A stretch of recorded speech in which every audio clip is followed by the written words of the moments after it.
English translation, Reverence and Honor, are the primal forces of all knowledge by Brigitte Keller, Switzerland. Why is it that the two values of peace and freedom seem to be receding further and further into the distance, even though we all long for them? There are many reasons for this, and I would like to name a few.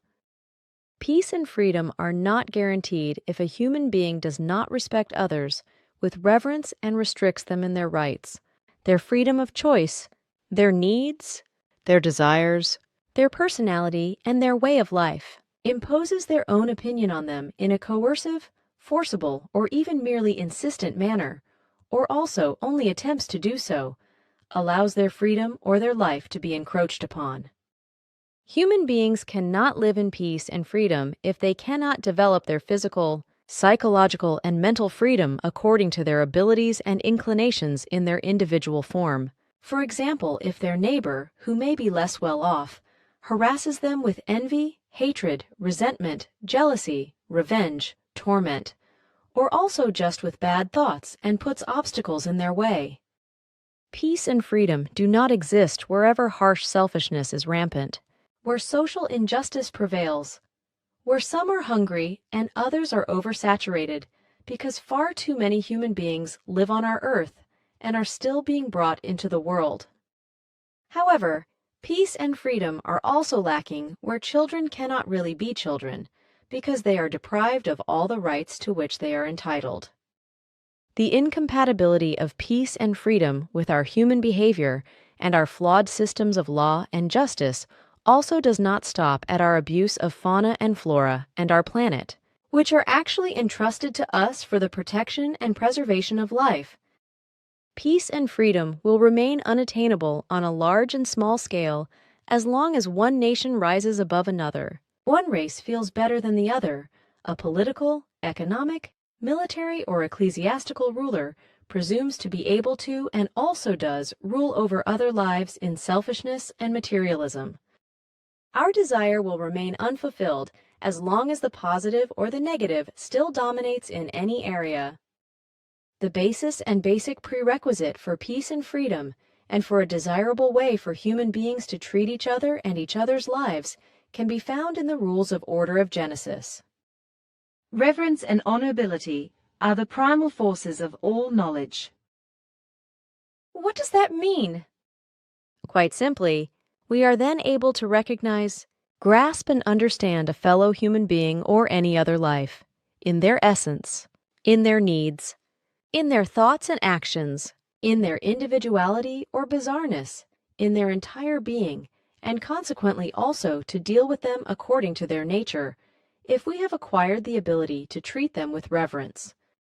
And we can practice this every day in our small surroundings.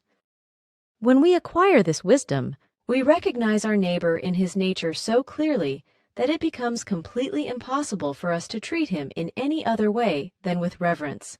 So we give him what we can give him. In light of this realization, we no longer avoid our fellow human beings because they might offend us. We approach them and try to understand them, meet them honestly, and help them.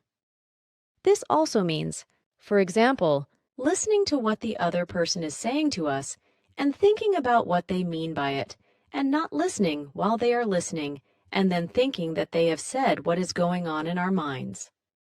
How many lifelong quarrels begin with a small misunderstanding that is never cleared up, and because nobody takes the trouble to really understand the other person?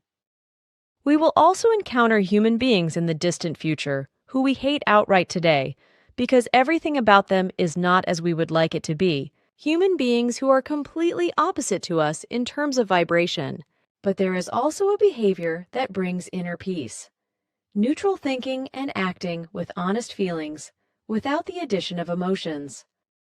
This has nothing to do with playing small, because it goes without saying that conflicts and fair conflict resolution will always be part of our everyday lives.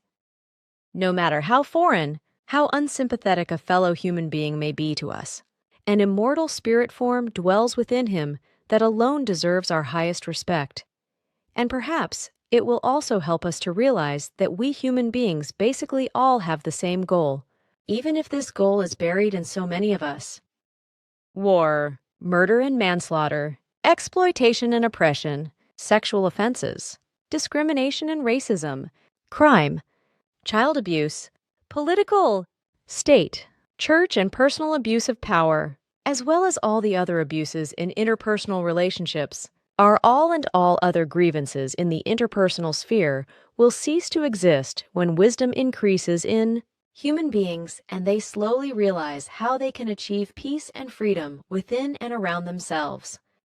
Of course, there is still a long way to go before this happens, and it can only be achieved if everyone who recognizes it is a teacher and role model for their neighbor.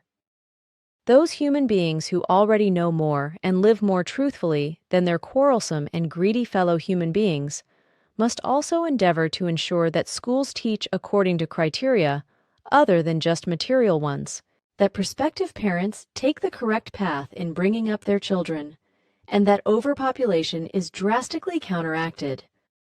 But they must also teach the ignorant that all high and highest offices are held by human beings who are concerned exclusively with the social and conscious progress of the individual and of humanity as a whole, and not, as is still the case in every country on earth today, with might and profit.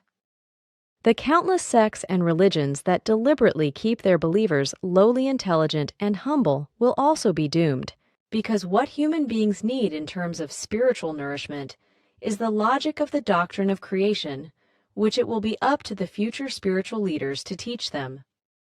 Paving the way for them, preparing ourselves in knowledge, wisdom, and love for such future tasks, is the recommendation of the time and the hour,